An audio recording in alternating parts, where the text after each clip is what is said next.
Bienvenue dans cette nouvelle édition de l'Africa Tonight. Au sommaire de l'actualité, le secteur privé au cœur de la politique de diversification économique en République du Congo. Une cinquantaine de chefs d'entreprise belges a été reçue ce vendredi par le président Denis Sassou Nguesso. La Namibie, asphyxiée par la sécheresse, va pouvoir souffler. Le pays vient de bénéficier d'un financement de 8,4 millions de dollars du Fonds vert pour le climat afin d'améliorer la résilience climatique.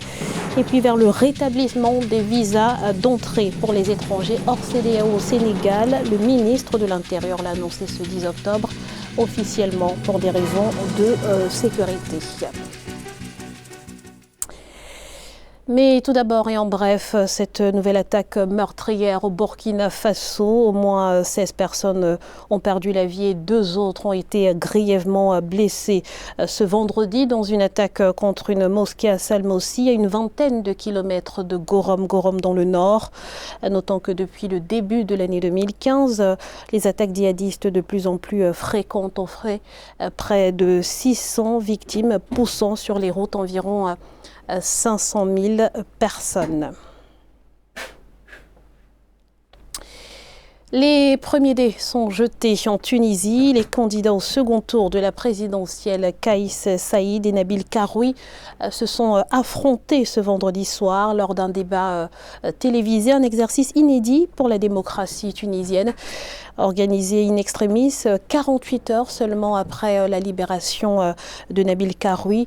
Alors lequel des deux candidats a été le plus convaincant? Eh bien, 7 millions de Tunisiens sont appelés aux urnes ce dimanche 13 octobre pour faire leur choix et ainsi élire leur nouveau président de la République. Le Congo à la conquête des investisseurs. Une cinquantaine de chefs d'entreprise belges a été reçue par le président Denis Sassou Nguesso ce vendredi 11 octobre au Palais du Peuple à Brazzaville.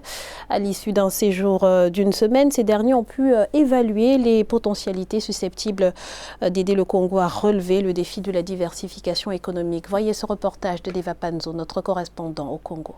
Le Royaume de Belgique va consacrer davantage d'actions économiques en République du Congo sur des secteurs particuliers, avec de nombreuses solutions sur les défis économiques du pays. Et grâce à son avantage technologique, la Belgique veut implanter ses entreprises au Congo afin de nouer des véritables partenariats. C'est une ouverture de marché, c'est une mission de prospection, une mission multisectorielle. On est venu avec plus de 50 entreprises belges et donc c'est une première qui a vocation à perdurer. Le tissu économique belge et congolais est composé à 90% de PME. Nous devons faire en sorte que ces PME se parlent sur le long terme pour nouer de véritables partenariats qui permettront au Congo de développer son autonomie économique et qui permettront à la Belgique de s'internationaliser. L'intérêt d'investir en République du Congo a été manifesté par la mission d'une délégation de 50 chefs d'entreprise belges depuis le 4 octobre 2019, une délégation qui a finalement été reçue par le chef de l'État Denis Sassou Nguesso à l'issue de sa mission. Nous sommes très touchés par la décision que vous avez prise de venir ici au Congo directement au contact de la réalité. Je suis comblé de savoir que vous avez été à Pointe-Noire, que vous avez fait la route de Pointe-Noire à Brazzaville. Notons que la mission d'entrepreneurs belges a permis près de 1000 rencontres B2B avec les entrepreneurs congolais. Les échanges entre le Congo et la Belgique sont estimés à 200 millions d'euros par an, soit 150 millions d'euros d'exportation de la Belgique vers le Congo et 50 millions du Congo vers la Belgique.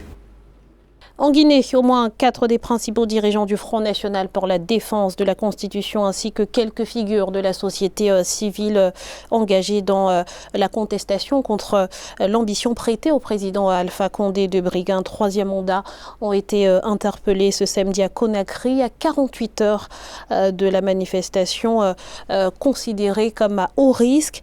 Parmi ces personnalités interpellées figure Abdourahmane Sano, le coordonnateur du FNDC. Le chef de file de l'opposition, Cellou Dalein Diallo, dénonce une arrestation arbitraire.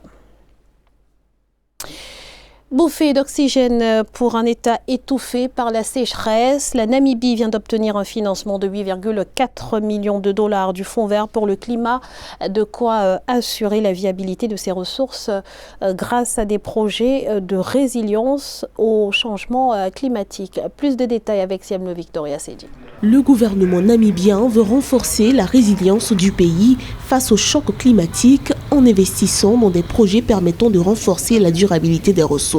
Le Fonds d'investissement environnemental a récemment obtenu du Fonds vert pour le climat 8,4 millions de dollars. La Namibie, qui subit une forte sécheresse, a dépensé plus d'1 million de dollars pour préserver les différentes espèces menacées par le fléau. Les jeunes sont les plus touchés par les changements climatiques, raison pour laquelle nous avons trouvé des mécanismes de financement et des programmes différents. Nous financerons plusieurs projets, entre autres en matière d'infrastructure de l'eau. Avec 300 jours d'ensoleillement par an, l'exploitation de l'énergie solaire en Namibie représente une réelle opportunité que l'exécutif veut désormais saisir. En 2018, près de 64 000 animaux avaient péri en raison de la sécheresse. D'après un rapport du ministère de l'Agriculture, le secteur agricole en a sérieusement pâti. Une politique d'ordre communautaire pourrait faire en sorte qu'un pays comme le Botswana, la Tanzanie et d'autres là qui ont un partage sur le Zambèze puissent donner la priorité à dégager un affluent qui va du côté de la Namibie pour pouvoir donner un peu plus de souffle à ce pays. À partir également d'un stock d'eau conséquent, je peux développer l'hydroélectricité, on peut développer l'aquaculture, on peut développer la pêche, on peut développer certaines activités halieutiques. Face à l'urgence climatique, l'exécutif namibien compte également se tourner vers d'autres solutions, notamment à travers le développement de l'expertise locale en matière de traitement des eaux usées en vue de leur utilisation. Pour des raisons de sécurité, le Sénégal veut savoir qui entre sur son territoire. Le ministre de l'Intérieur, Aly Ngouille Ndiaye, a donc annoncé ce 10 octobre le rétablissement des visas d'entrée pour les étrangers hors CEDEAO. Une annonce qui préfigure le rétablissement du principe de réciprocité. Explication avec Ange Bijou-Nomenio. Le Sénégal va de nouveau rétablir les visas d'entrée pour les étrangers hors CEDEAO. Selon le ministre de l'Intérieur Aly Ngouille Ndiaye, qui en a fait l'annonce, cette mesure sera prise uniquement pour des raisons sécuritaires. En 2015, les autorités sénégalaises avaient supprimé les visas d'entrée pour les étrangers avec pour objectif de booster le tourisme. On est dans un pays qui a été entouré d'autres pays qui ont eu à subir des attaques terroristes et si l'instauration des visas peut nous permettre de contrôler des personnes qui sont issues de la mouvance islamique de certains pays, oui, pourquoi pas. Mais on sait aussi très bien que la grosse partie de la menace djihadiste provient de pays qui n'ont aucune obligation de présenter un quelconque passeport et une carte d'identité suffit. Mais ça fait partie, on peut considérer que ça fait partie d'un habillage global qui intègre le renseignement, qui intègre la surveillance. La question des visas semble diviser les positions au sein même du gouvernement. Une semaine plus tôt, le ministre du Tourisme, Alioune Sarr, s'était bien gardé de confirmer l'information de la réintroduction du visa.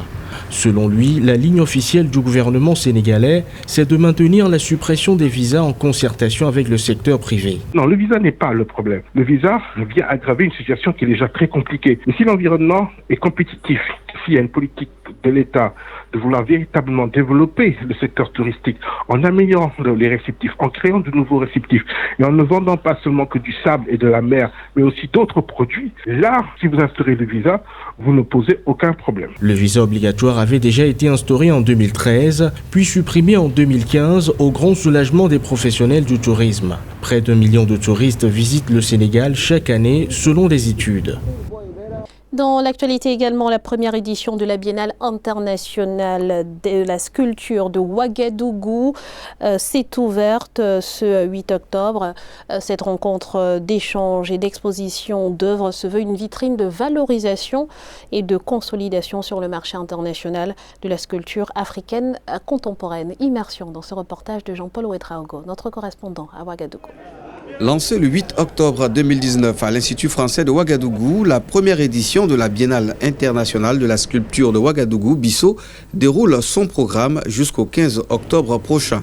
Né de la volonté de ses deux fondateurs, Niaba Ouedraogo et Christophe Persson, la rencontre se veut une vitrine de valorisation de la sculpture africaine contemporaine au Burkina Faso et au-delà. On appréhendait, on se disait ça va prendre mais j'avoue que ça a dépassé nos ententes. Parce que pour une première, on a eu du public, on a eu des grands artistes. La rencontre se tient dans un contexte où l'art contemporain africain connaît une visibilité et un succès international. Expositions, conférences et programmes pédagogiques sont pour les sculpteurs venus du Burkina, de la Tunisie, de l'Algérie, du Congo, du Bénin, du Mali ou encore du Cameroun, une occasion de présenter leurs œuvres à des artistes plus confirmés. Aujourd'hui, Burkina a besoin d'un biennale qui est fort, d'un artiste qui est fort, des œuvres qui sont fortes, qui veulent exprimer ensemble dans les mêmes voix. C'est ça qu'on a besoin aujourd'hui. J'ai aimé passer du temps à Ouagadougou. J'ai fait des rencontres avec différents artistes. Nous avons confronté nos idées et nos techniques de travail. Bissau a aussi pour ambition de faire rayonner le Burkina Faso dans le monde et pour s'inscrire dans la durée, elle entend s'ancrer dans le tissu économique par l'adhésion au projet des acteurs locaux, publics et privés. À la page sport, le Kenyan Eliud Kipchoge entre dans l'histoire. Il est devenu ce samedi 12 octobre le premier homme à passer sous la barre mythique des 2 heures au marathon. Il a couru ses quelques 42 km en 1 heure 59 minutes et 40 secondes. C'était à Vienne lors d'une course non officielle. Le record du champion olympique kenyan de 34 ans ne peut donc pas être homologué, mais l'événement a été très suivi et l'exploit reste de taille. Je vous propose de l'écouter. Cela compte beaucoup pour mon pays et pour mon continent, l'Afrique. Il s'agit de dire aux gens qu'il n'y a personne qui fixe les limites. Les limites sont uniquement présentes dans leur esprit. Ce n'est pas réellement une chose tangible, ce n'est que dans leur tête. Alors mon objectif est d'essayer de créer le déclic afin qu'ils réalisent qu'aucun être humain est limité. Ce journal a été réalisé par l'ensemble de la rédaction. Merci pour votre fidélité. Retrouvez dans un instant une nouvelle édition de l'information sur Africa 24.